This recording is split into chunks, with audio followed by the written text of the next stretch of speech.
The Great Society and After, Lecture 4.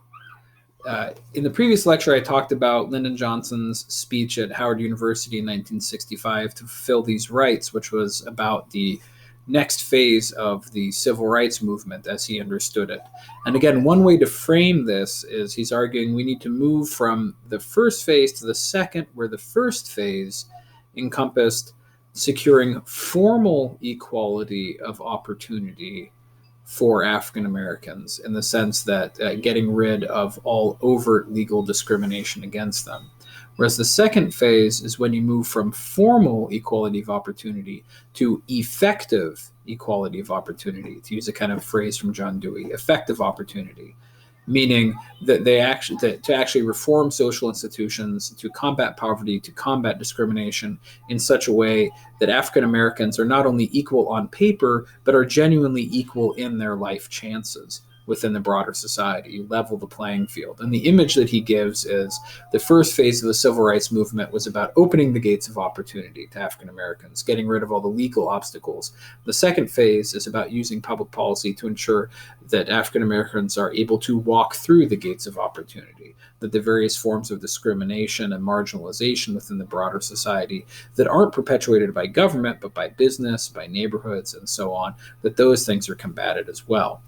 Now we move to a speech, which was actually an earlier speech, a campaign speech in 1964, where he laid out his vision for the Great Society.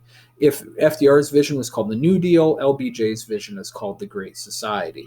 And it's a speech that comprises a kind of opening part where he tells a story about American development, and then he talks about building the Great Society in three different areas: in the countryside, in the cities, and in the schoolroom, some certain kind of signature policies.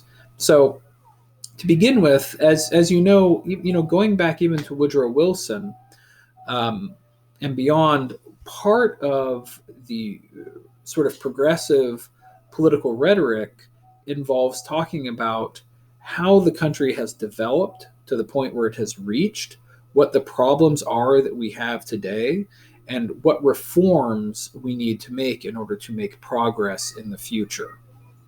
Right? In a very simplified way, you can see a lot of conservative rhetoric takes the form of things were very, very good until something happened, usually some kind of like liberal intervention that made things worse. We need to undo those things and kind of return to our the better state that we used to enjoy. And this in some ways is kind of implicit, in Donald Trump's presidential campaign slogan in 2016 was "Make America Great Again." Kind of the idea that we were great, that we're losing our greatness, and we need to make ourselves great again.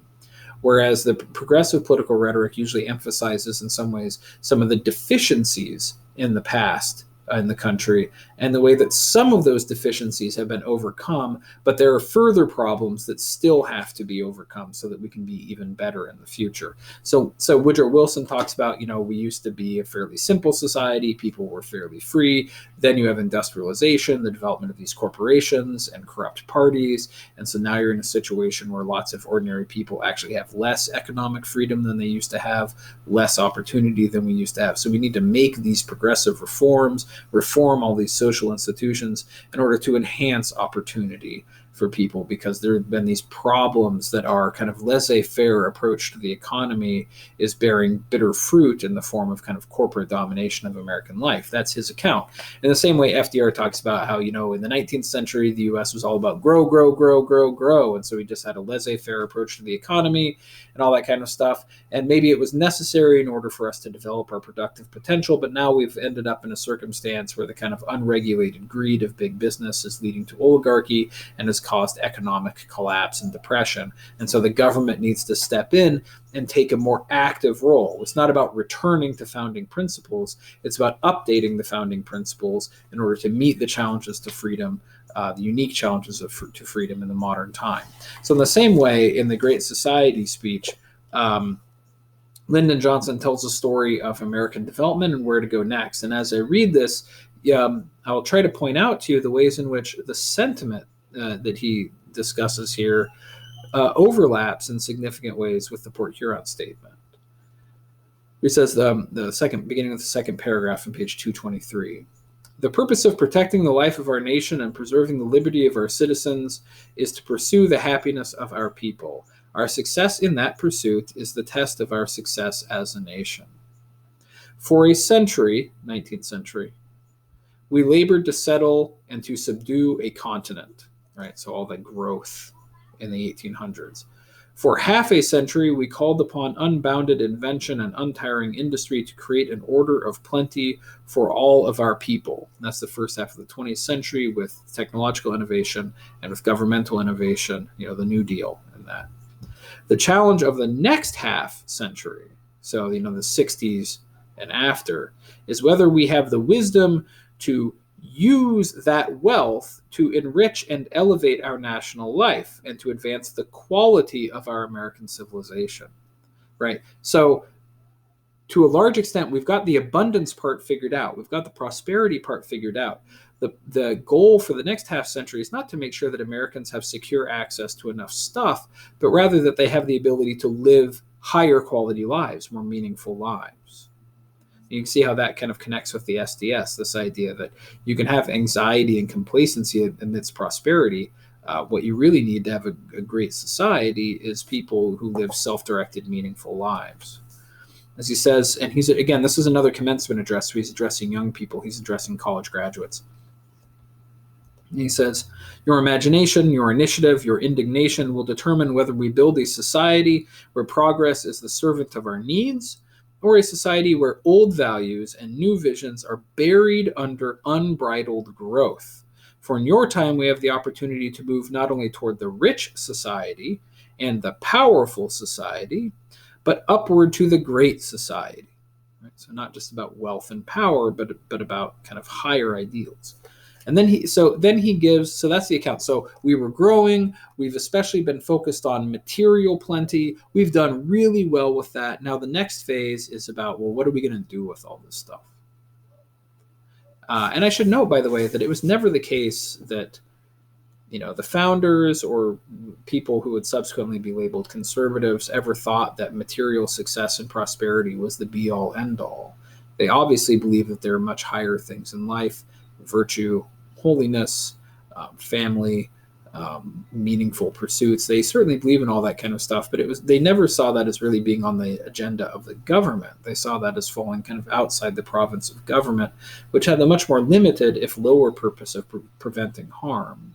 But so one should not confuse the limited aims of government that the founders had for some kind of notion that they had a limited view of the purpose of human life. They didn't. They just saw that government had an important but subordinate place. Whereas, kind of like Aristotle way back, later progressives see a much larger role for the government in promoting the quality of life of people instead of it being left kind of to the market and private pursuits. So having laid out that story of the conquest of material abundance and the challenge for the future of how to live a meaningful life amidst abundance, he lays out a kind of vision of this great society. He says, the great society rests upon abundance and liberty for all. It demands an end to poverty and racial injustice, to which we are totally committed in our time, but that is just the beginning. Now note, in that paragraph, that's the first two planks that I talked about before. An end to poverty, so we want material security, and racial injustice, so an end to discrimination. Now remember, the concern with discrimination over the course of the 60s and after extends from a concern primarily with racial discrimination to also concern with discrimination based on sex, discrimination based on disabilities, discrimination based on sexual orientation, sexual identity, and the like. So the concern for anti-discrimination expands beyond African Americans, but it's the same basic template. So there are those first two planks: material security and anti-discrimination. But as he says, that's just the beginning. That's just about removing oppression. That's just about removing harm. That's basic stuff. There's still the question of, where do we go? What do you do with your freedom? What do you do with your abundance? So where he says, the great society is a place where every child can find knowledge to enrich his mind and enlarge his talents. It is a place where leisure is a welcome chance to build and reflect, not a feared cause of boredom and restlessness. It is a place where the city of man serves not only the needs of the body and the demands of commerce, but the desire for beauty and the hunger for community. It is a place where man can renew contact with nature. It is a place which honors creation for its own sake and for what it adds to the understanding of the race. It is a place where men are more concerned with the quality of their goals than the quantity of their goods. So here, I think you can really see the connection there with the Port Huron statement. It's sort of over and over again. It's not just about being rich, right? It's not just about being secure. Education is not simply for material ends. Education is not simply for the purposes of commerce. Cities are not simply for the purpose of commerce. Human beings are not simply for the purpose of commerce. That the ultimate goal is a more authentic and more meaningful life. So education is not just about job skills. Education is about enriching your spirit so that you can fill your leisure time with sort of ennobling activities. Nature is not just there to be exploited. Nature and natural beauty are part of what human beings need to be in contact with in order to live fully human lives, right? Cities should be a place for real community, and so on and so forth. So these very, very lofty goals coming from the government. And as he notes at the end, he says, but most of all, the Great Society is not a safe harbor, a resting place, a final objective, a finished work. It is a challenge constantly renewed, beckoning us toward a destiny where the meaning of our lives matches the marvelous products of our labor. So that's also that could remind you in FDR's Commonwealth Club address. He talked about how the task of statesmanship is always kind of the redefinition of our rights. That there's a way in which, as befits a progressive, that you're never at the end. That there might always be new problems, new challenges, new opportunities. And this is why Woodrow Wilson says, constitutions need to be Darwinian. They need to be capable of growing and adjusting as society itself grows and changes. So he says that's, the Great Society is not some finished product. It's more of an attitude towards trying to root out problems as we discover them and enhance the quality of life of citizens in whatever ways we can find. And then he goes on in the rest of the speech, which I don't necessarily need to talk about. So, so basically the Great Society is a vision of what Dewey called cultural freedom, going beyond economic security to the ability of individuals to take advantage of all the resources that society makes available, to form themselves as individuals, to enrich their lives, to realize their potential, and to do so in community with others. And he talks specifically about schools and the countryside and cities. And I think just the important thing to note with that, because I'm not going to go through all the details there, is that there is a way that a public policy wonk or something could talk about these things, and it would in more material terms, right? So we need to reform the schools so that Americans can gain the knowledge and the skills they need in order to be effective participants in a 21st century economy. I'm sure as students, you've all heard that. Education should prepare you for success in the job market by giving you relevant knowledge and marketable skills. But that's not what LBJ talks about. He mentions that, but also he talks about that the purpose of school is to help kind of enrich people's spirits, to give them the knowledge they need in order to live meaningful lives. So and this is what he talks about on page 225. We seek an educational system which grows in excellence as it grows in size. It means exploring new techniques of teaching to find new ways to stimulate the love of learning and the capacity for creation.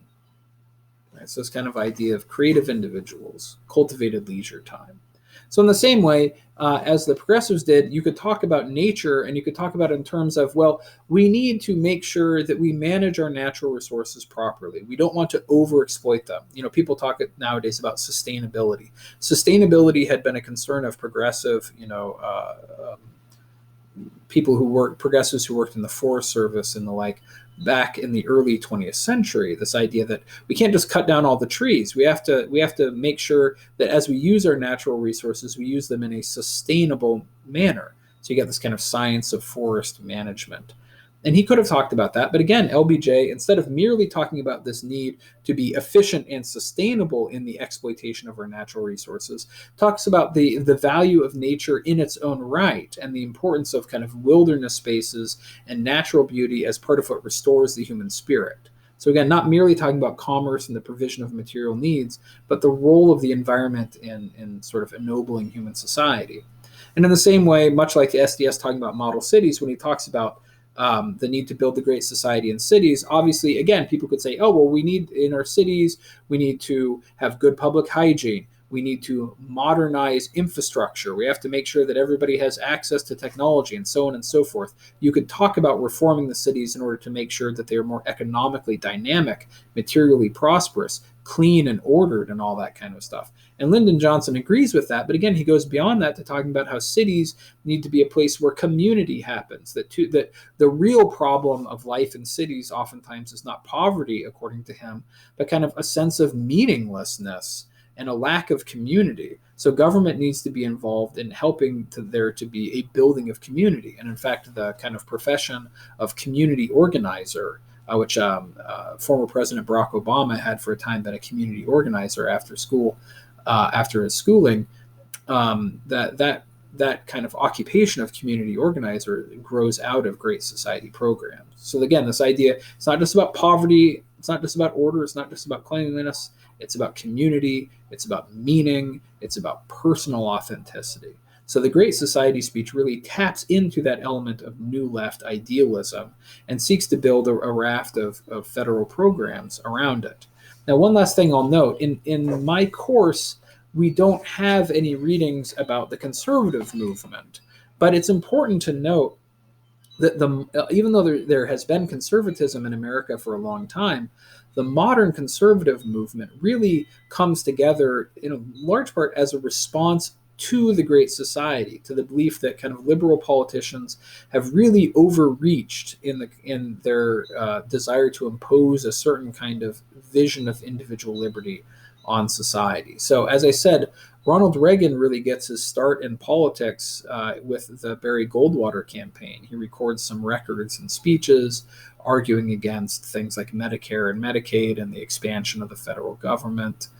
And there are a lot of other kind of conservative public policy folks who really were formed by a reaction against what they perceived to be the overreach and the failure of the war on poverty and other Great Society social programs. So modern conservatism, which kind of reaches its arrival point, I mean, it really starts with Barry Goldwater in 1964, responding to the Great Society, but really kind of arrives on the scene when Ronald Reagan is elected president in 1980.